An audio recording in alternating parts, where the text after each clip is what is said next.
Salam sejahtera, terima kasih karena bersama dengan saya di Nazlin Unity Channel. Satu tindakan yang melampau tapi mengejutkan kita semua apabila Perdana Menteri Anwar Ibrahim, Apandi, dan 3 bekas Menteri Dr. Mahathir diadukan ke polis. Wow, apa cerita nih? Siapa yang diadukan dan siapa yang mengadu?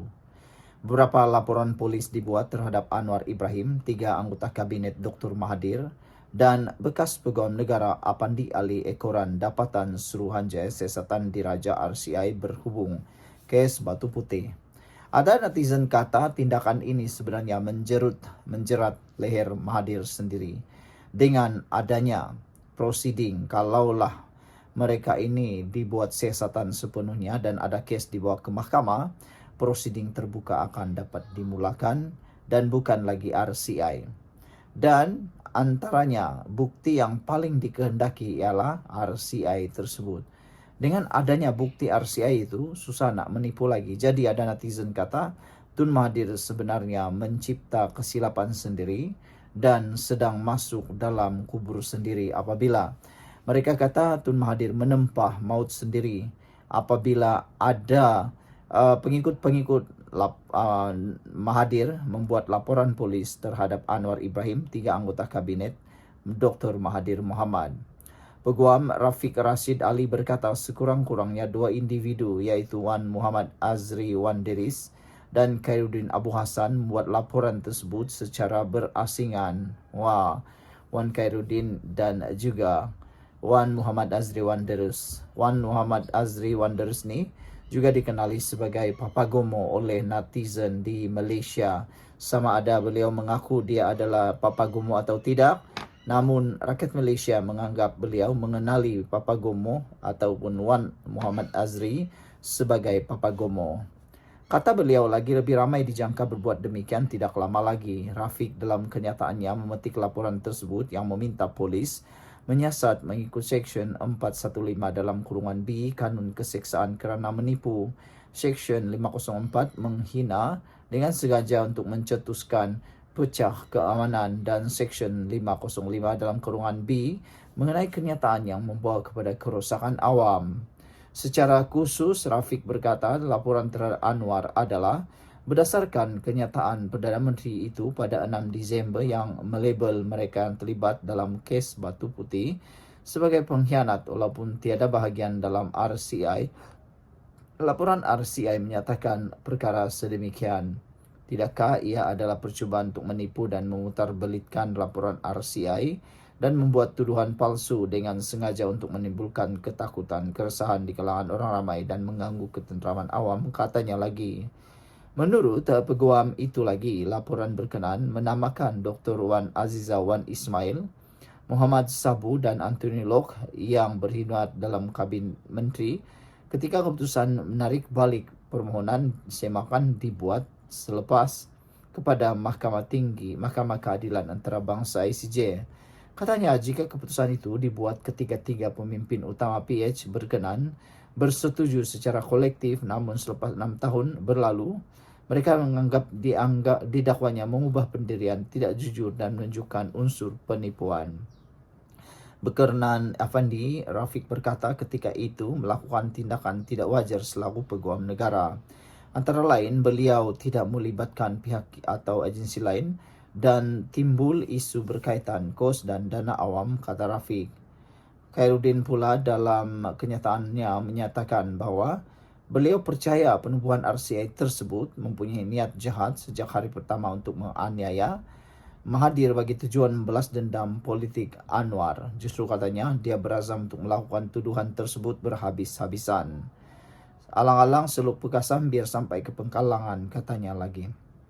Apa pula pendapat anda untuk isu kali ini, saudara-saudara sekalian?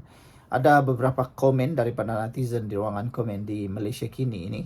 Beliau kata Black Hawk 5137 kata alang-alang jadi balaci biar sampai jadi kadam, kata Black Hawk. Pepel Tetel kata tangkap peguam ini sekali mengajar buat laporan polis palsu.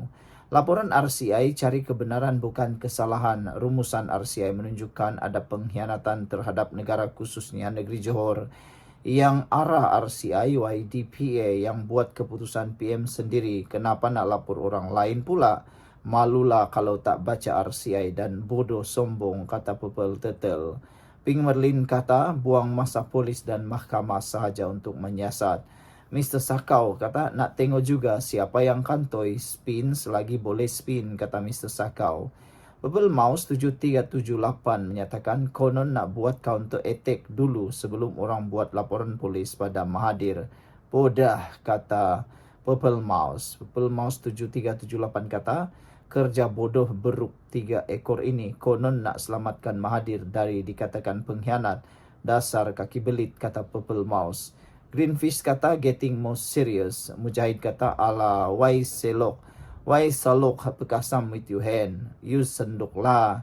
Hahaha Melayu, kata Mujahid. Purple Mouse 7378 kata masuk kolam dengan Mahathir sekali, katanya lagi. Sekian untuk kali ini, jangan lupa tinggalkan komen Anda. Salam sejahtera, terima kasih kerana bersama dengan saya di Nazilin Unity Channel. Pendirian Anthony Locke tidak berganjak meskipun dituduh penipu oleh Dr. Mahathir.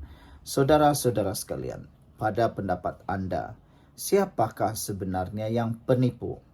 Tun Mahathir kah atau anggota kabinet yang dilantik oleh Tun Mahathir?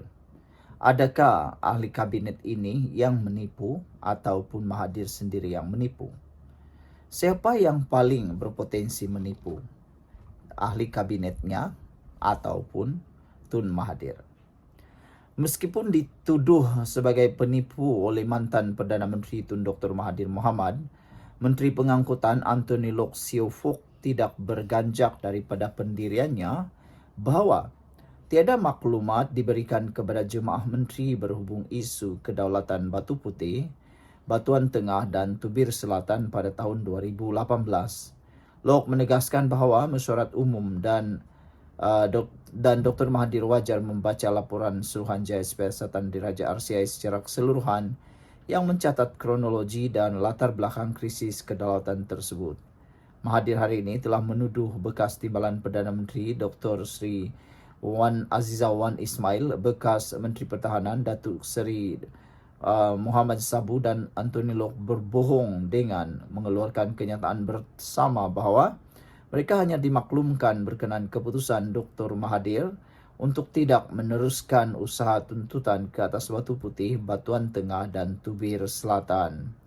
RCI menunjukkan kelemahan terbesar iaitu proses membuat keputusan dan langkah kehadapan ialah bagaimana keputusan tersebut dicapai. Untuk perkara penting yang melibatkan kedaulatan negara, prosesnya harus lebih terperinci, kata Locke kepada media selepas menyampaikan ucap pertama di persidangan Malaysia China. Jujur kata, untuk kebanyakan anggota jemaah, ia mesyuarat pertama kami tidak tahu pun bentuk memorandum jemaah menteri. Selepas itu, kita mengetahui keputusan jemaah perlu dibuat berdasarkan kertas kabinet dan perlu melalui proses di mana semua kementerian dan agensi berkaitan memberikan maklum balas dan komen, kata Anthony Locke lagi. Sekian untuk kali ini, jangan lupa tinggalkan komen Anda.